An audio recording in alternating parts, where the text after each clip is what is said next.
Hey, good morning, it's Owen Bigland. This is the Inside Edge video blog. Okay, this is the blog that a lot of my viewers have been waiting for. I've got a lot of YouTube comments in the last couple of months talking, I've been on the bandwagon about how Vancouver needs to increase supply instead of trying to curb demand. A lot of people think I'm drinking the Kool-Aid on it and not telling the whole story here. Well, first off, there are so many balls and so many wheels in motion here that it's difficult to even get a handle on all of them. But I thought I'll do a blog here for the next 10 minutes. Hopefully it won't get too unwielding here, because this is a topic, as I say, that's got so many moving parts on it that it's difficult to get a handle on it. But I'm going to give it a try here. I'm going to kind of freewheel here, give you my thoughts on what should be done, and what's not going to work, and the situation I currently see from the front lines as a realtor. I think if you've watched my blog here for a while, you know I don't sugarcoat anything here. I'm not trying to, I'm not held, and my opinions aren't garnered by my brokerage or anybody else. I speak, you know, as I say, right from the front lines as a realtor in the trenches. So the first couple of things I want to set the table with here, as far as what the situation we've got in Vancouver. We're at all-time record-setting prices. We've had an unprecedented surge in the market here the last 12 months or so. A couple of things I want to lay the table on here, because there's a lot of pundits out there that are throwing out a lot of what I think are absolutely crazy solutions that just will not work. Vancouver City Hall, their solution to everything is to put another tax on it. That's what Mayor Gregor Robertson wants to do for everything. Just tax it to death. We're already the most taxed country in the world, pretty much, as far as income taxes go. And as far as real estate goes, we're one of the most heavily taxed jurisdictions in the world as well, with PTT and GST. But I want to set the table here with a couple of things. First off, these crazy ideas, and some of them are being thrown out by some pretty smart people, economists, UBC professors, that kind of thing.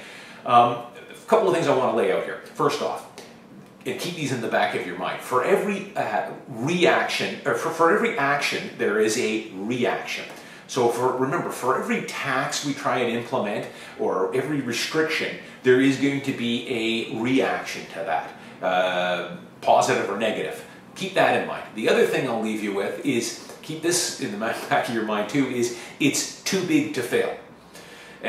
Always keep that in mind here. Remember, real estate, it drives the entire BC economy. This is all we've got, folks, is real estate and the peripheral industries that make their money off of real estate. I think we all know that. We don't have a lot of industry in this province. Real estate is the driver. So if real estate collapses and goes down, the entire economy will be put into a deep, deep recession, for sure. I think we all realize that. The other thing, keep in the back of your mind as I talk here, is that close to 70% of people in Vancouver own their own home. So they own their principal residence, they have a vested interest in this market. Now, I own properties. I'm more than willing to address and have a look at ways we can maybe slow this market down a little bit, because I agree, 30 and 35% price increases over the course of 12 months is not normal. But I'm under the belief too that you can't do it with knee-jerk reactions and taxes. You've got to be very careful how you handle this. We've gotten ourselves into a bit of a quagmire here, I'm going to admit. As a matter of fact, I joke with my colleagues at the water cooler that I think in 10 years down the road, they're probably going to have documentaries on this situation. And how it's going to end, who knows? It doesn't have to end badly, but I agree. There are some certain things and some brakes that could be put on the system, but you have to be careful. Let me address a few things here. First off, everyone talks about foreign buyers. Foreign buyers are flooding the market and buying up these homes. They're the ones to blame. So I'd like to know exactly what a foreign buyer is. Now, a foreign buyer to me would be, for instance, if I decided to go down to Palm Springs and buy a house. I would be a foreign buyer. I hold a Canadian passport, I do not hold a US passport, and I don't have US citizenship. So I could buy that house in Palm Springs, no problem. And when it came time to sell it, I would have to pay capital gains tax in the United States. I would also have to declare any income if I rented the property, file a US tax return, and pay the taxes on it. I would also be faced with some taxes in Canada as well. So that's a foreign buyer to me. What I'm going to tell you is up front, I mean, I have not sold a detached home in the last 5 years. I can maybe count on one hand the number of non-Chinese buyers that I've sold a detached house to. But that said, as far as I can see, and I'm quite certain on this, that these buyers were not foreign buyers. Yes, they were of foreign origin, they were from mainland China, but as far as I can see, they are Canadian citizens. They're either holding a Canadian passport or they have their citizenship or their immigrant status. And they are able to legally buy and hold property and buy a principal residence tax-free. So I'm not really sure, we need to define what foreign buyers are, because I don't see very many of them. Most of them are Canadian, they've got their passport. Now, this is a whole other blog topic, but you know, we killed our immigrant program, our investor immigrant program here in BC a couple of years ago. But from what I read in the paper, like everybody else, I don't work for Immigration Canada, apparently a lot of them are coming in via Quebec. They still have a program and are bringing in thousands of Chinese investors. They pay $750,000. They have to stay in Quebec for up to a year or something, and then they're free to move wherever else they want. And apparently, a lot of them are coming in through the back door via Quebec. But they are Canadian citizens, or they have their papers in order, they've got their landed immigrant status, and they are able to purchase property here. So I'm not sure what the foreign buyers, who these people are. The fact that it's going to come out here in another couple of weeks, the provincial government who's been studying this for the last few months apparently is going to come out with a report later this summer, and they are going to give us a hardball number, a number on how many foreign buyers have been buying real estate. I can tell you now, I have a feeling that this number is going to surprise people. It's going to be ultra low. It's probably going to be less than 10 or 15%. Most of the Chinese buyers have got their citizenship, or they hold a Canadian passport. So here's an area though where I do see some things that could be changed, and I see this from the front lines. And what I'm seeing is what we call astronaut buyers. And this has been going on for decades in Vancouver. This is where the husband, the wife, the kids come over. A lot of times I don't even see the husband. It's just the wife and the kids and the realtor. I'm the listing realtor. The house is purchased, but with the husband's money, but the husband doesn't plan on residing full-time in Canada and does not earn his living in Canada. He's got a job back in Beijing or Shanghai or Hong Kong. And what I am seeing as well in the neighborhood that I live, I am seeing a lot of new houses going up, and it's very easy for me to run a title search as a realtor and see who the registered owner is on that property. More and more I am seeing a registered owner, Chinese name, and registered as a student. So I think what's probably happening in a lot of these cases is that the husband's buying a house, a principal residence for the wife and kids, but they're also maybe buying a second house or a third house and putting that in each child's name as well. Now, here's an easy solution to this, and a lot of other countries have got that. If you're going to buy a home in Canada, then you should have to file an income tax return in Canada and justify the funds to pay for that house. Pretty simple. Why we haven't done it up until, still not haven't done it yet, is beyond me.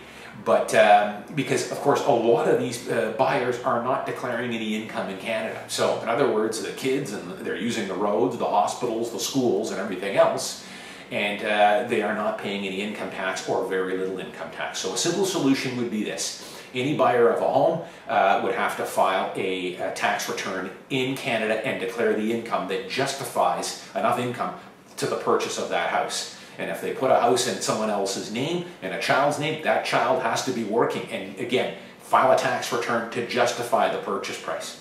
Because of course what happens is you buy a second house, buy the house 2 years later, you sell it for $600,000 in profit, that money goes tax-free to the registered owner, even though they weren't really the buyer. So that would be a simple solution to that. A lot of other countries do that. You know, some people will say, well, you know, they're paying property taxes. Well, look at some of the blogs I've done over the years on property taxes. Our property taxes are hideously low compared to other countries. That's part of the problem we're in. The government is stimulating homeownership by keeping our property taxes low. Where we're killed is in our income taxes. And of course, some of these buyers, not all, are not filing a Canadian tax return. So they're riding the system, using the system, but they're not putting any money into the coffers via the income tax system. So that is a loophole that I think should be looked at for sure. And buying multiple houses in different people's names as principal owners when they're not filing the tax return to substantiate the purchase price. So other things that we've got to consider here, I still stand behind a lack of supply here, and the city of Vancouver needs to start green lighting. Richmond's not quite as bad, Burnaby's not quite as bad, but those jurisdictions as well need to start green lighting, more rezoning, less bureaucracy to the developers to get more supply. We should be building more density and building to the sky here, in my opinion. Third factor, interest rates, blogged about it before, underestimated how powerful that effect is having on the market here. It's one of the main drivers, in my opinion. 7, 8 years ago, I was paying 6.5% on a mortgage. Now I'm paying 2.1%.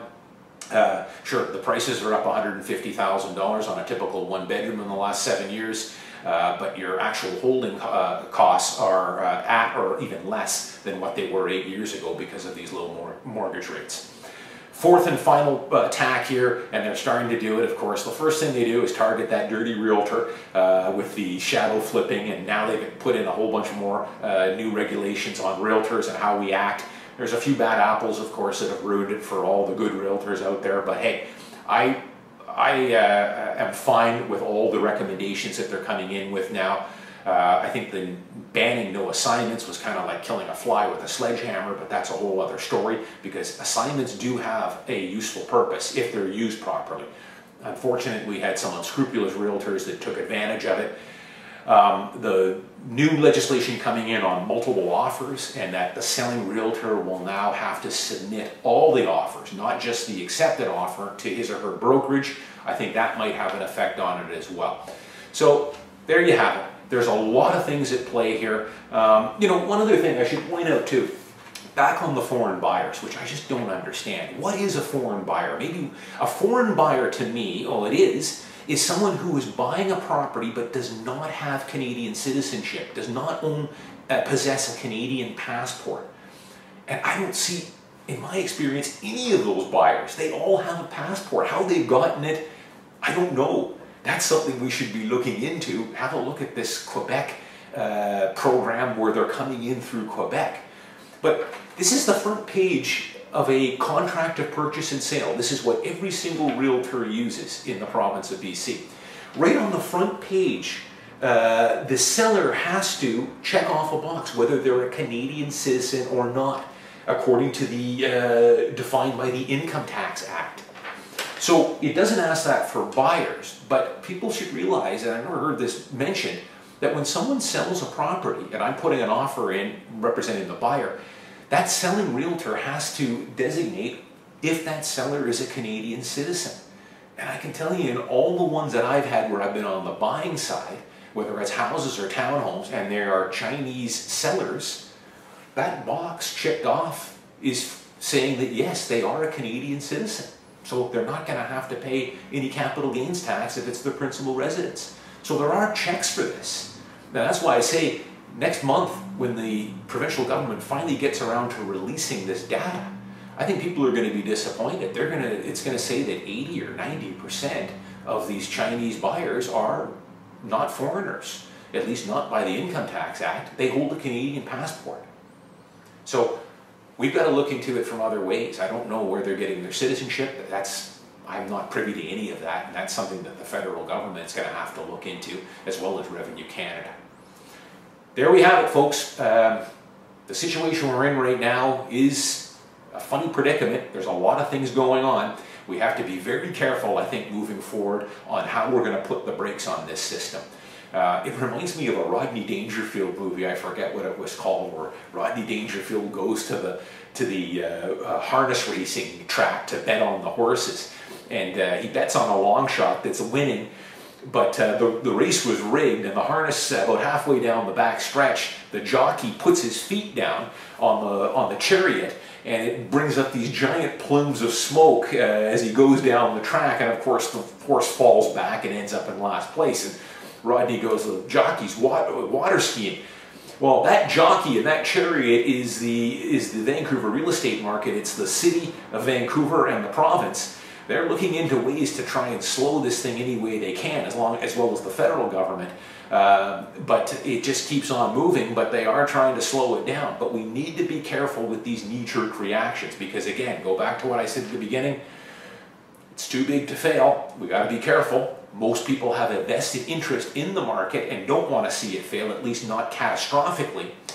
And for every action, whether it's a new tax or whatever, there's a reaction to that. So we need to be careful. One last note too, Mayor Gregor Robertson's grandstanding here about doing an empty house tax here. Boy, talk about an unwielding tax. I don't know how that's going to work. I don't know if they're going to canvass neighborhoods, hire a couple hundred people to knock on doors. After 3 strikes, if nobody answers, it's considered a vacant house. Any money that we're going to get from that will be wasted in bureaucracy and trying to maintain, trying to keep track of empty houses. It's the same thing with any other taxes, trying to put them into affordable housing or anything like that, it'll be wasted. That's why taxes aren't really the way to go, other than what I suggested here, looping it into the Income Tax Act. And anyone that buys a home has to file a Canadian income tax return. Pretty simple. I'm Owen Bigland. As always, thanks for watching. I'll see you next week.